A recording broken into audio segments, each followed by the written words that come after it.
কোদাল হাতে মাটি কাটলেন প্রধানমন্ত্রী, উদ্বোধন করলেন খাল খনন কর্মসূচি। যুদ্ধের কারণে অর্থনীতি চাপে পড়লেও ধীরে ধীরে সব প্রতিশ্রুতি বাস্তবায়নের ঘোষণা। প্রথম থেকে নবম শ্রেণীর ভর্তিতে থাকছে না লটারি, শিক্ষার্থীদের ওপর বাড়তি চাপ তৈরির প্রতিযোগিতা বন্ধের ঘোষণা মন্ত্রীর। ঢাকা সহ 7 বিশ্ববিদ্যালয়ে উপাচার্য নিয়োগ।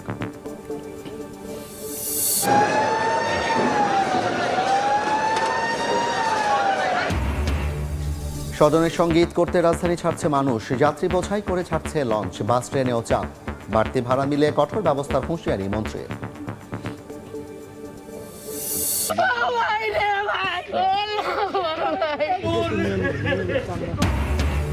খুলনায় যুবদল নেতাকে গুলি করে হত্যা, রাজনৈতিক প্রতিহিংসার বলি দাবি পরিবারের। সুষ্ঠু তদন্ত করে বিচার দাবি। নগরীতে একের পর এক হত্যাকাণ্ডে উদ্বেগ। এবং যথাযোগ্য ধর্মীয় মর্যাদায় পালিত হচ্ছে পবিত্র লাইলাতুল কদর। মসজিদে মসজিদে ইবাদত বন্দেগি, জিকির আজকার, আল্লাহর রহমত ও নৈকট্য লাভের আশা।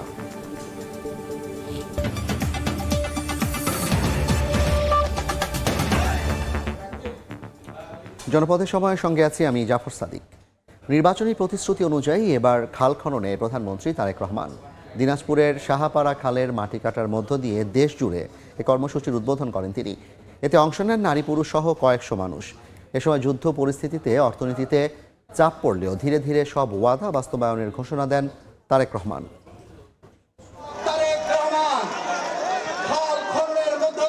নির্বাচনী প্রতিশ্রুতি 1 মাসের মধ্যে উনি ওনার খাল খনন কর্মসূচি কার্যক্রম শুরু করলেন। কোদাল হাতে নিজেই খাল খননের উদ্বোধন করলেন জনতার প্রধানমন্ত্রী। 4.5 দশকেরও বেশি সময় পর বাবার দেখানো পথেই হাঁটলেন ছেলে তারেক রহমান। দিনাজপুরের এই কাহারোল উপজেলায় খাল খননের মধ্যে দিয়ে নারী পুরুষ সহ কয়েকশো মানুষ অংশ নয় খাল কাটায়। বিএনপির নির্বাচনী অঙ্গীকার ছিল খাল কাটা কর্মসূচি পুনরায় চালু করার। সরকার গঠনের 1 মাসের মাথায় সেই প্রতিশ্রুতির বাস্তবায়ন শুরু হলো। পাইলট প্রজেক্টের আওতায় প্রথম 6 মাসে 1200 কিলোমিটার খাল খনন করা হবে। খাল কাটা কর্মসূচিকে ঘিরে স্থানীয়দের মাঝে ছিল উচ্ছ্বাস। খাল খনন দেখতে আসে এবং মাননীয় প্রধানমন্ত্রীকে দেখতে আসে। নদী খনন হলে আমাদেরও উন্নয়ন হবে, এলাকাবাসীরও উন্নয়ন হবে। খালে পানি থাকলে মনে করেন আবাদ করতে সুবিধা পাবো। খাল খনন কর্মসূচি উপলক্ষে দিনাজপুরের কাহারুলে আয়োজিত সমাবেশে বক্তব্য রাখেন প্রধানমন্ত্রী তারেক রহমান। বলেন তার সরকারের লক্ষ্য স্বনির্ভর দেশ গঠন। উত্তরাঞ্চলে কৃষি নির্ভর শিল্প গড়ে তোলার প্রতিশ্রুতি দিয়ে প্রধানমন্ত্রী বলেন কৃষিকে সবচেয়ে বেশি গুরুত্ব দিতে চায় তার সরকার। কৃষক ভালো থাকলে, কিষানি ভালো থাকলে এই বাংলাদেশের মানুষ ভালো থাকবে। কাজেই কৃষক ভাইদেরকে আমরা ভালো রাখতে চাই, কিষানি বোনদেরকে আমরা ভালো রাখতে চাই। বাংলাদেশের কৃষিকে আমরা শক্তিশালী ভিত্তির উপরে গড়ে তুলতে চাই। এই এলাকায় আর কি কি কৃষি নির্ভর মিল ইন্ডাস্ট্রি করা যায়, যাতে করে এই এলাকার যারা বেকার যুবক আছে, বোনেরা আছে, তাদের যাতে কর্মসংস্থানের ব্যবস্থা হয়, সেই উদ্যোগ ইনশাআল্লাহ আমরা গ্রহণ করেছি। যুদ্ধ পরিস্থিতির কারণে দেশের অর্থনীতিতে চাপ পড়লেও ধীরে ধীরে বিএনপি সরকারের সব অঙ্গীকার বাস্তবায়নের ঘোষণা দেন প্রধানমন্ত্রী। মধ্যপ্রাচ্য এই যুদ্ধ শুরু হওয়ার কারণে স্বাভাবিকভাবেই দেশের অর্থনীতির উপরে একটু চাপ পড়েছে।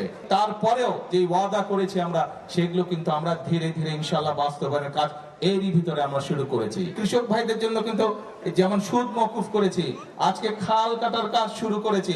একইভাবে মা বোনদের কাছে যেরকম ফ্যামিলি কার্ড দিচ্ছি, কৃষক ভাইদের কাছে আমরা কৃষক কার্ড দিব। মিষ্টি কথা বলে যারা বিভ্রান্ত করছে তাদের ব্যাপারে সতর্ক থাকার আহ্বান জানান তারেক রহমান। বিভিন্ন রকম কথাবার্তা বলে কারা দেশে বিশৃঙ্খলা তৈরি করতে চায়, তাদের বিরুদ্ধে আমাদেরকে সজাগ থাকতে হবে। অনেকে আছে মিষ্টি মিষ্টি কথা বলে কিন্তু বিভ্রান্ত করতে চায়, কিন্তু আমাদের রাজনীতি হচ্ছে কৃষকের উপকার করা। আমাদের রাজনীতি হচ্ছে মা বোনদেরকে স্বাবলম্বী করে তোলা। 5 বছরে 20,000 কিলোমিটার খাল খননের পরিকল্পনা রয়েছে বর্তমান সরকারের। 1977 সালে কোদাল হাতে খাল কাটা কর্মসূচি নেতৃত্ব দিয়েছিলেন তৎকালীন রাষ্ট্রপতি জিয়াউর রহমান। 49 বছর পর বাবার পথই অনুসরণ করলেন বর্তমান প্রধানমন্ত্রী তারেক রহমান। খাল কাটা কর্মসূচির ফলে পানির চাহিদা পূরণের পাশাপাশি পরিবেশের ভারসাম্য রক্ষা ও সবুজ বিপ্লব ঘটবে বলে প্রত্যাশা সবার। ইমরুল আহসান, সময় সংবাদ, কাহারুল, দিনাজপুর। বিগত সময়ে যে সমস্যা তৈরি হয়েছে তা সমাধানে সময় লাগবে। জনগণের সহযোগিতায় প্রত্যাশিত দেশ গড়তে কাজ করবে সরকার। সন্ধ্যায় দিনাজপুর সার্কিট হাউস চত্বরে সুধী সমাবেশ ও ইফতার মাহফিলে কথা বলেছেন প্রধানমন্ত্রী তারেক রহমান। দেশ গড়তে সবাইকে কাজ করার আহ্বান জানিয়ে প্রধানমন্ত্রী বলেন, নির্বাচনী প্রচারণায় জনগণকে দেয়া বিএনপির প্রতিশ্রুতি একে একে পূরণ করছে সরকার। ফ্যামিলি কার্ড, ধর্মীয় প্রতিষ্ঠানের ব্যক্তিদের সম্মানীর পর খাল খনন শুরু হলো। আগামী মাসে শুরু হবে কৃষক কার্ডের পাইলট প্রকল্প। দিনাজপুরে কৃষিভিত্তিক কারখানা হিমাগার স্থাপন বিষয়ে আলোচনা চলছে বলেও জানান সরকার প্রধান। 15 বছর 16 বছর ধরে যে কাজগুলো হয় আমরা হয়তো 1 মাস 15 মাসে পারবো না। যেই সমস্যা তৈরি হয়েছে এই সমস্যাগুলোকে সমাধান করতেও সময়ের প্রয়োজন আছে। এই সরকারকে আপনারাই গঠন করেছেন, আপনাদের রায়ের মাধ্যমে এই সরকার গঠিত হয়েছে। কাজেই আপনাদের যদি সহযোগিতা থাকে, আপনাদের সহযোগিতা থাকলে ইনশাল্লাহ আপনাদের প্রত্যাশিত বাংলাদেশ গড়ার জন্য এই সরকার রাত দিন সর্বাত্মক চেষ্টা করবে, সর্বাত্মক কাজ করবে। প্রথম শ্রেণী থেকে নবম শ্রেণী পর্যন্ত ভর্তিতে থাকছে না লটারি পদ্ধতি। পরীক্ষায় দেয়া হবে না বাড়তি চাপ। বিকেলে সচিবালয়ে সংবাদ সম্মেলনে শিক্ষামন্ত্রী জানান, ভর্তি কেন্দ্রিক কোচিং বাণিজ্য নিয়ন্ত্রণ করে ক্লাসে জোর দেওয়া হবে। এদিন ইউজিসি চেয়ারম্যান ও শান্তি পাবলিক বিশ্ববিদ্যালয়ে নতুন উপাচার্য নিয়োগ দিয়েছে সরকার। দীর্ঘদিন ধরে লটারিতে স্কুলের শিক্ষার্থী ভর্তি করা হচ্ছিল। এ নিয়ে আলোচনা সমালোচনার মধ্যে ত্রয়োদশ সংসদের প্রথম অধিবেশনের দ্বিতীয় দিনে এ পদ্ধতির বিরোধিতা করে আলোচনা হয়। এর একদিন পর সোমবার বিকেলে সচিবালয়ে ব্রিফিংয়ে ভর্তিতে লটারি বাতিল করে পরীক্ষা পদ্ধতি ফিরিয়ে আনার কথা জানান শিক্ষামন্ত্রী। অ্যাডমিশন পরীক্ষা যেটা হয় সেটা আমরা লটারির পরিবর্তে পরীক্ষা নেওয়ার ব্যবস্থা করতে যাচ্ছি। খুবই সিম্পল ওয়েতে আমরা এক্সাম নিব, এমন কোনো প্রতিযোগিতা আনবো না যেটা ক্লাস 1-এর জন্য প্রযোজ্য নয়। এদিন বিশ্ববিদ্যালয় মঞ্জুরি কমিশনের চেয়ারম্যান ও 7টি পাবলিক বিশ্ববিদ্যালয়ে উপাচার্য নিয়োগের ঘোষণা দেন শিক্ষামন্ত্রী। জানান, যোগ্যতার ভিত্তিতেই তাদের নিয়োগ দেওয়া হয়েছে। আমরা বিশ্ববিদ্যালয় মঞ্জুরি কমিশনে নিয়োগ প্রদান করা হয়েছে প্রফেসর ডক্টর মামুন আহমেদ। ঢাকা বিশ্ববিদ্যালয় ভিসি তিনি হচ্ছেন প্রফেসর ডক্টর ABM ওবায়দুল ইসলাম। এছাড়া এনটিআরসিতে প্রধান শিক্ষক নিয়োগে 18 বছর অভিজ্ঞতা নির্ধারণের সিদ্ধান্ত জানান শিক্ষামন্ত্রী। ডিগ্রি কলেজ বাদে বাকি শিক্ষা প্রতিষ্ঠানের ম্যানেজিং কমিটির সভাপতি শিক্ষাগত যোগ্যতা স্নাতক নির্ধারণ করা হয়। ইন্টারমিডিয়েট কলেজ, স্কুল, মাদ্রাসা এবং প্রাইমারি প্রত্যেকটির বেসলাইন হলো ডিগ্রি লেভেল অর্থাৎ স্নাতক থাকতে হবে। আবু সাইদ নিশান, সময় সংবাদ, ঢাকা। জনপদের সময় আরও থাকছে। অ্যান্টিবায়োটিকের পরিবর্তে অ্যানেস্থেশিয়া পুশ। বরিশালে 2 রোগীর মৃত্যুতে স্বপ্রণোদিত হয়ে মামলার আদেশ আদালতের, পুলিশকে তদন্তের নির্দেশ। ঈদযাত্রার চতুর্থ দিনেও স্বস্তি নিয়ে ঢাকা ছাড়ছেন নগরবাসী। নৌপথে ঈদযাত্রার খবর জানাতে এই মুহূর্তে সদরঘাটে আছেন সহকর্মী MA আজিম। সরাসরি যাচ্ছি আজিমের কাছে। আজিম, ঈদে ঘরে ফেরা মানুষদের ঢল কিন্তু আমরা দেখছি যে সদরঘাটে এই মুহূর্তে সদরঘাটের পল্টনগুলো কিন্তু কানায় কানায় পূর্ণ যাত্রীদের ভিড়ে। আমরা যদি আপনাদেরকে একটু দেখাতে চাই, আমরা এই মুহূর্তে রয়েছি বরিশালগামী যে লঞ্চগুলো রয়েছে সেই পল্টনে। এখানে কিন্তু দেখা যাচ্ছে যে পুরো পল্টন জুড়ে কিন্তু যাত্রীদের চাপ আপনারা দেখতে পাচ্ছেন এবং তারা কিন্তু এক একটি লঞ্চে উঠছে এবং সাধারণভাবে এই সদরঘাট থেকে কিন্তু সারা দিনে প্রায় 50টির মতো লঞ্চ ছেড়ে যায়, যেটি কিন্তু এখন বাড়িয়ে 150টিতে উন্নীত করা হয়েছে এবং তারপরেও কিন্তু প্রতিটি লঞ্চে কিন্তু যাত্রীদের একটি ঢল এবং প্রতিটি লঞ্চ কিন্তু বলা চলে কানায় কানায় পূর্ণ হচ্ছে এবং এই যে চাপ সেটি কিন্তু আরও 2-1 দিন পরে বাড়তে পারে। আমরা লঞ্চ মালিকদের সাথে কথা বলেছি, তারা যেটি আমাদেরকে জানিয়েছেন যে 17 থেকে 18 তারিখ কিন্তু ক্যাবিন বুকিংয়ের সংখ্যা বেড়েছে এবং তখনকার কোনো ক্যাবিন কিন্তু তারা এখন ফাঁকা নেই বলে তারা আমাদেরকে জানিয়েছেন এবং এর বাইরে লঞ্চে কিন্তু ডেকেও যাওয়ার সুব্যবস্থা রয়েছে এবং সেই জায়গাগুলোতেও কিন্তু আমরা দেখছি প্রতিটি লঞ্চ ভরে যাচ্ছে এবং লঞ্চের ছাদেও যাত্রীরা উঠছেন এবং লঞ্চের সামনের অংশটিতেও যাত্রীরা উঠে বসেছেন যাতে করে তারা তাদের স্বজনদের সাথে ঈদ করতে যেতে পারেন। আমরা দেখছি যে এখানে যারা আসছেন তারা কিন্তু দক্ষিণ অঞ্চলের বিভিন্ন রুটে তারা যাচ্ছেন এবং লঞ্চকে একটি স্বাচ্ছন্দ্যময় বাহন হিসেবে তারা বেছে নিয়েছেন বলেই কিন্তু লঞ্চে তারা যাত্রা করছেন এবং এর বাইরে কিন্তু আমরা BIWT এর সাথে কথা বলেছি, তারা এই যে ঈদ যাত্রা সেটি কিন্তু নির্বিঘ্নে করতে তারা বেশ কিছু পদক্ষেপ হাতে নিয়েছেন এবং প্রতিটি লঞ্চ যাতে নির্ধারিত সময়ে ছেড়ে যায় সেই ব্যবস্থাটি কিন্তু তারা করেছেন। তো এই ছিল আমার কাছে সদরঘাট লঞ্চ টার্মিনাল থেকে সবশেষ। সরাসরি যুক্ত ছিলাম সদরঘাট লঞ্চ টার্মিনাল থেকে। জাতীয় ঈদগাহে ঈদ উল ফিতরের জামাত হবে সকাল 8:30টায়। আবহাওয়া খারাপ থাকলে প্রধান জামাত বাইতুল মোকাররম মসজিদে অনুষ্ঠিত হবে সকাল 9টায়। ঈদের নামাজ সামনে রেখে জাতীয় ঈদগাহে চলছে শেষ পর্যায়ের প্রস্তুতি। জাতীয় ঈদগাহ ময়দানে অনুষ্ঠিত হবে ঈদ উল ফিতরের প্রধান জামাত। চলছে শেষ মুহূর্তের প্রস্তুতি। 2-1 দিনের মধ্যে শেষ হবে সম্পূর্ণ কাজ। সোমবার সকালে ঈদগাহ ময়দানের প্রস্তুতি ঘুরে দেখেন ঢাকা দক্ষিণ সিটির প্রশাসক। তিনি জানান 90% কাজ শেষ। এবার জাতীয় ঈদগাহ ময়দানে একটি মাত্র জামাত অনুষ্ঠিত হবে সকাল 8:30টায়। আবহাওয়া খারাপ থাকলে প্রধান জামাত হবে জাতীয় মসজিদ বাইতুল মোকাররমে সকাল 9টায়। ধর্ম মন্ত্রণালয় সহ সবাই মিলে যেটা ঠিক করেছে যে টাইম থাকবে আমাদের 8:30টা। যদি বৃষ্টি টিষ্টি হয় তাহলে হয়তো টাইমের পরিবর্তন করা হবে। জাতীয় ঈদগাহ ময়দানে প্রধানমন্ত্রী সহ রাষ্ট্রের গুরুত্বপূর্ণ ব্যক্তিরা ঈদের নামাজ আদায় করবেন জানিয়ে ঢাকা দক্ষিণ সিটির প্রশাসক বলেন, নগরবাসী যেন উৎসবমুখর পরিবেশে ঈদের নামাজ আদায় করতে পারেন সেজন্য সব প্রস্তুতি নেওয়া হচ্ছে। নবনির্বাচিত মাননীয় প্রধানমন্ত্রী দেশনায়ক তারেক রহমানকে আমি দাওয়াত দিয়েছি, উনি অ্যাকসেপ্ট করেছেন। উনি আমাদের সাথে এই ঈদগাতে উনি নামাজ পড়বেন। ঈদগাহ ময়দানে 35,000 মুসল্লি একসঙ্গে নামাজ আদায় করতে পারবেন। ভিআইপি ব্লকে পুরুষ মহিলাদের জন্য থাকবে আলাদা নামাজের ব্যবস্থা। প্রবেশ ও বের হওয়ার গেটও থাকবে আলাদা। এদিকে গত বছরের মতো এবারও আগারগাঁওয়ের পুরাতন বাণিজ্য মেলার মাঠে ঈদের জামাত আয়োজনের উদ্যোগ নিয়েছে ঢাকা উত্তর সিটি কর্পোরেশন। বুলবুল রেজা, সময় সংবাদ, ঢাকা। যথাযোগ্য ধর্মীয় মর্যাদায় দেশে পালিত হচ্ছে পবিত্র লাইলাতুল কদর।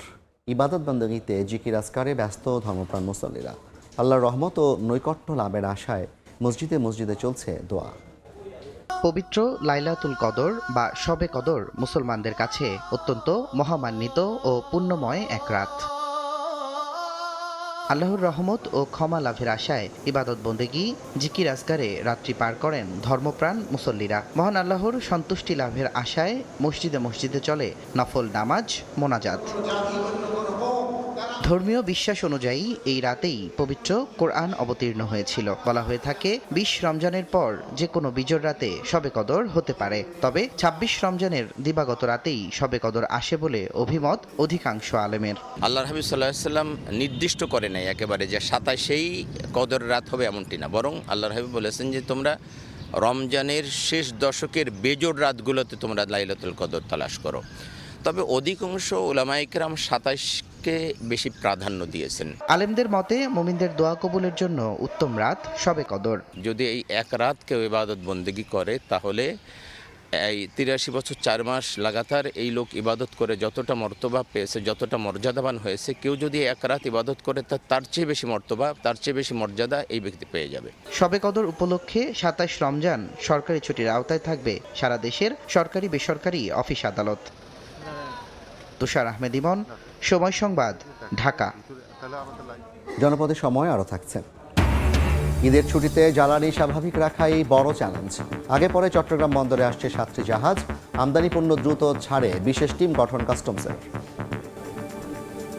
খুলনায় দুর্বৃত্তের গুলিতে যুবদল নেতার মৃত্যু হয়েছে। রাজনৈতিক প্রতিহিংসা থেকে এ হত্যাকাণ্ড বলে দাবি স্বজনদের। এদিকে নগরীতে প্রকাশ্যে একের পর এক অপরাধে উদ্বেগ প্রকাশ স্থানীয়দের। ঘটনার সুষ্ঠু তদন্ত করে বিচার দাবি করেন তারা। আব্দুল হালিমের ক্যামেরায় তানজিম আহমেদের রিপোর্ট।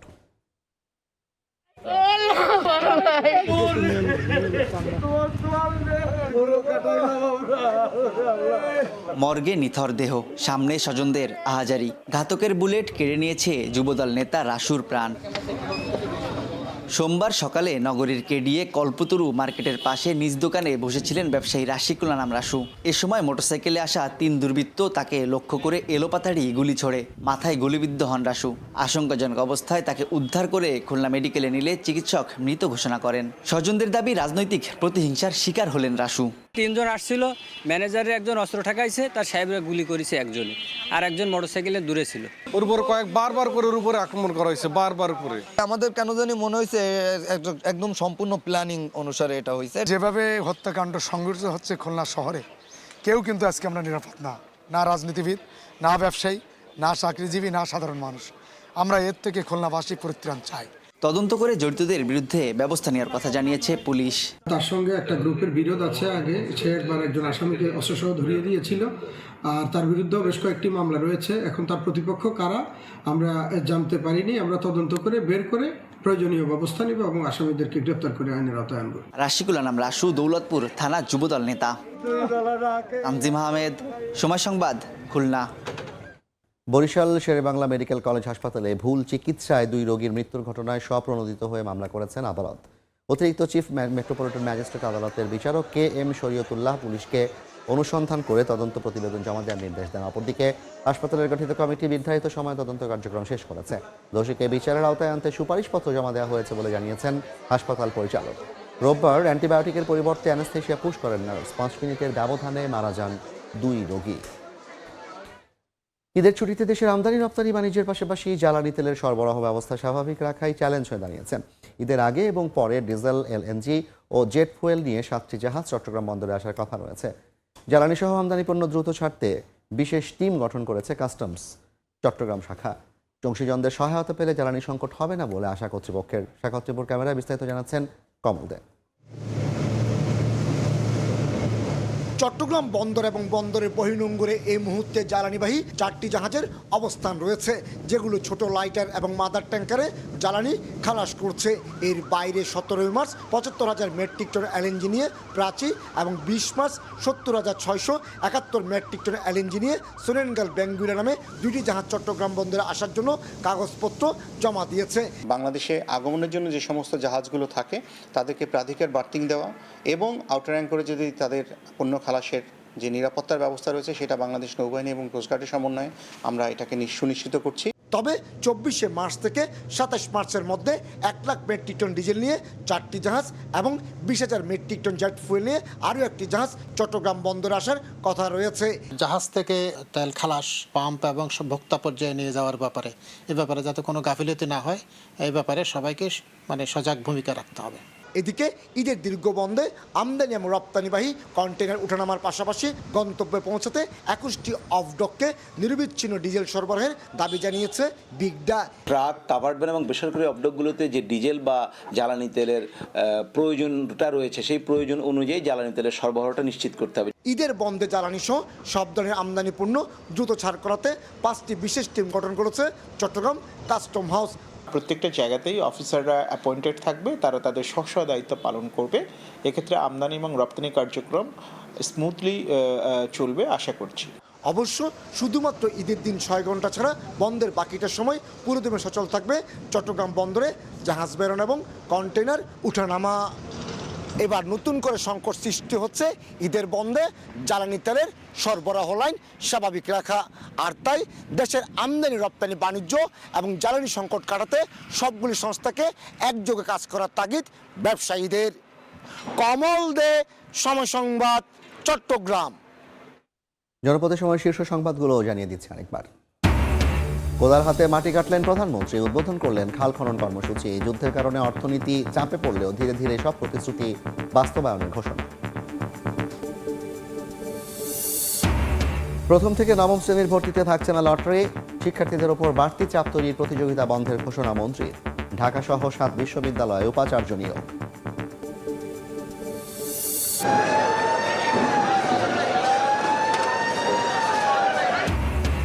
স্বজনের সঙ্গে ঈদ করতে রাজধানী ছাড়ছে মানুষ, যাত্রী বোঝাই করে ছাড়ছে লঞ্চ, বাস ট্রেনেও চাপ। বাড়তি ভাড়া মিলে কঠোর ব্যবস্থার হুঁশিয়ারি মন্ত্রী।